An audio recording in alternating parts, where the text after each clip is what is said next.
Hello, ladies and gentlemen. Welcome back to another commentary by your host, Lord Zath. We are once again looking at the STW tournament. This is their special one-year anniversary celebration, so they decided to host a tournament. I've been called in as a judge, commentator, um, whatever else. And so we're looking at a replay from Zaharkan. I think I pronounced that correctly.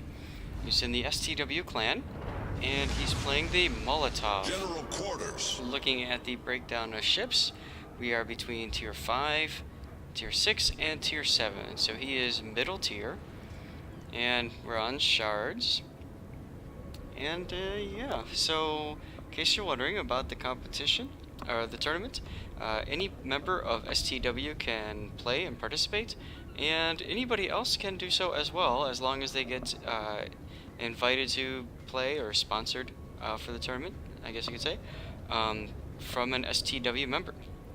And it's really easy to do. You just simply go to the forums, go to player run contests, and you can find my post that announces the tournament with the rules and all that. Very simple rules, really. All you have to do is play a tier 8 and below ship and do at least 80,000 damage. And then post your information, and regardless of where you are, you will have a chance to win. There's monetary prizes in terms of in-game goods, so a certain dollar value of in-game goods. And of course the tiering is higher, the rewards are higher based on how much damage you do. So if you get in at 80-something thousand, then you still have a chance. And of course, if you get in with a higher damage prize pool, then you have a better chance of winning a larger prize. So be sure to check that out if you're interested. So anyway, some commentary here. This is all live commentary. I've downloaded the replay. I know that he meets the 80,000 damage requirement, but beyond that, I really don't know much else. I haven't looked at his in-game post-battle screenshots, because I want to be surprised too. So I'm just going to kind of call it as I see it, and see how this guy does here. Molotov can be a very difficult ship to play. It's a very fun ship to play because it's a premium ship that has tier 9 guns. That's right, you heard it. This is a tier 6 ship with tier 9 guns. It's the same guns that are on the Donskoy. They hit very hard, and they have a very high velocity, which means that you can nail stuff much quicker than you could with a regular tier 6 ship. Sorry. So right there, initial salvo went to Cleveland. You know, he had HE loaded, which is unfortunate. AP probably would have been the better choice. That being said, you know, it's the first time you're seeing the ship, so you don't necessarily know that you know what you're going to encounter. So HE first totally makes sense. Looking at his setup, he is running with stock consumables, not the upgraded premium consumables. And I would probably recommend running at least premium damage control party, maybe premium scout fighter. If you're good at using that scout plane, having it in premium version means that you can use it more often, which would be very helpful. I'm going to click away from his view for a second, and let's take a look at the ship itself. He is running no signal flags at all, so it's a very bare bones setup. That's not necessarily a bad thing, because you can still do good damage, you can still end up being MVP. It's more the player than the little bonuses that you add. That being said, some fire damage or fire chance flags, shoot, I can't remember the name of them off the top of my head. India X-Ray, I think, is one of them, and I don't remember the other one. But the ones that increase fire chance would be a good one. A good couple of flags to put on this ship. Besides that, maybe the Sierra Mike, which adds 5% to maneuverability and speed. That might be really good to add. Actually, it just adds to speed, but it boosts your maneuverability category. But yeah, so those two might be good. And that's probably going to be it for this ship. It's got torpedoes, but the torpedoes are pretty far away, so... Alright, well, let's take a look now. Good, see, he switched to AP. He knows what his target's going to be, the Cleveland Beached, so he knows he's got a chance to do some good damage. The Cleveland insta-DCP'd, but I agree with sticking with AP, and look at that damage. Not too bad. 3 overpens and 1 full pen. His team on this side is falling victim to their kamikaze, which is unfortunate. This time 4 overpens, so he's aiming a little behind the Cleveland. The Cleveland is accelerating a little faster than he's anticipating, but that's okay. We have faith in Zaharkan. Zaharkan, sorry. We have faith in Zaharkan.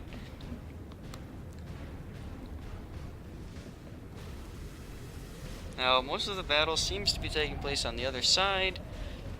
He's in a situation now where he's only got the Pensacola near him, so he's gonna have to start going into a kiting stance here, I think. And I think that's what he's doing. He's starting to turn south.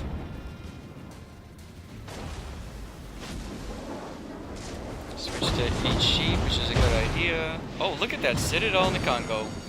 That's one of the nice things about this ship, is you have the ability to really penetrate battleships too, since they're tier 9 guns.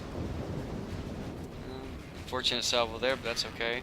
One thing is, Zaharkan DCP'd immediately, and I think it might be better for him to be holding off on that and DCPing later if he's being shot at by a bunch of players. Fortunately for him, though, he's really not. So, he could probably get away with it. We'll see. He might get shot or set on fire again in the next minute. Ooh, shots from across the map. That's the Pensacola, probably. Good. He's turning into accordingly. So, at this point, your consideration, your thoughts should be, I need to survive. Don't go broadside. Oh, he got lucky there. He was a little broadside to that Pensacola, and that could have ended poorly for him. Could have been punished hard. But yeah, it's all about survival at this point, and you know, just harassment, which is exactly what he's doing here. He's pissing off the Congo. He's pissing off the Cleveland. Good idea. A couple of pens into the superstructure. Now here's where you could be using the scout fighter to or scout catapult to extend your range and hit that Congo some more. He's not, but that could be just uncomfortability with the with that consumable. I know it's very difficult. What it does, for those of you that don't know, it raises the camera angle, so it in theory makes it easier to hit ships, but it's also more difficult because it's a different angle. You're just not used to how that's supposed to look. And Zaharkan did the same thing that I usually do, which is take a shot and then realize that there was a better shot you could have taken had you been paying attention. I hate when that happens, but we've got a... Oh, nope, he switched to HE. Oh well, go figure. That's okay, the Algeries kind of slowing down and turning anyways. So we got a total of 1, 2, 3, 4, 5, maybe 6 ships that are chasing Zaharkan and the Pensacola. Interestingly enough, though, because they're so busy chasing him... Oh, hello. Because they're so busy chasing him, they're really not helping the rest of their team, which is... looks like it's gonna fall apart. And Zaharkan's team has the cap advantage. If you look at points, they're down by 2 ships, but they have more points because they have 2 caps. And oh, now is a good time, by the way, to launch. Yep, he did it, and he looks like he maybe fat-fingered it. Yeah, so now he's launched a scouter, and you see how the difference is there. It's a little bit harder to aim. You can actually, if you get really good with it, you can hit targets in smoke that are just camping and shooting out of it. So that's kind of neat. Yeah, the reason why you want to launch scout plane at this point is because you're able then to spot possibly torpedoes if it's in the flight path of the scout plane.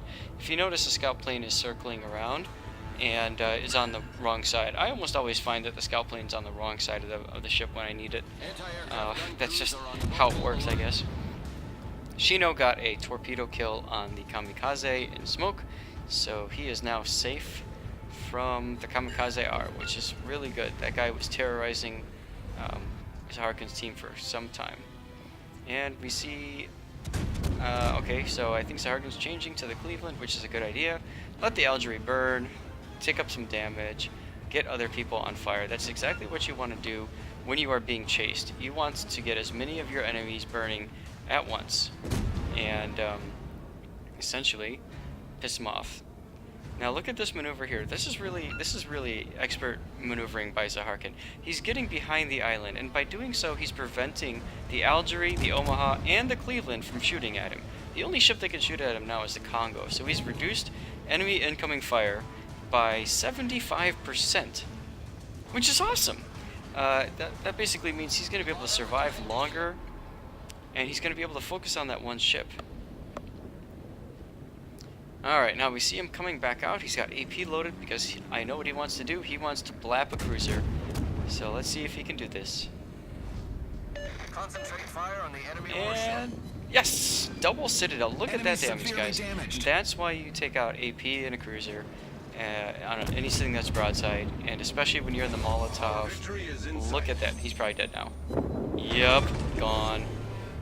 Peace out. See ya. Time to go to the Cleveland. And the Cleveland is too busy focusing on our line riding guy, border hugging guy that, well, it doesn't matter to him, which is kind of funny. Torpedoes are 4-kilometer torps. Those probably will not hit, but I understand what you're doing. You're trying to discourage him from getting close to you. Sit it out? No. That was unfortunate. Cleveland is now taking notice of him. And the Cleveland is not using AP there, which probably would have been the better choice, but that's okay. Oh, this happens to be so much. You leave the target on the sliver. Got a Congo coming up as well. Looks like the Omaha might be shooting at him too. Now, I'm also noticing that Zaharkan is not using priority target, and that's unfortunate. I think for a cruiser, you really need to know how many ships are targeting you. Is it 3? Is it 2? And right now, look at the Omaha. Turn to the Omaha. Look to your right and torp him. You've got a great shot on him. Because he's probably too busy torping you too. Come on, do it. Yes, good boy. Alright, let's see here. Are you going to do it? He's assuming that the Omaha is going to turn out. He's going to go away, which looks like that's kind of what he's doing. And AP into the Citadel. Now, if he hits the engines, that'll slow him down. Nope. Good, he's going to sail right into those torps. Boom. Nice job, Zaharkan. And yeah, no torpedoes fired at you, which is interesting. I would have expected the the Omaha to shoot torpedoes at you too. 90,000 damage. Remember, I told you guys that 80,000 is the barrier to entry. So that's enough for him to get noticed and to get entered, and that's game. Thanks for watching, guys. Check out the forums for that contest, and let me know what you think. Have a great day. Bye.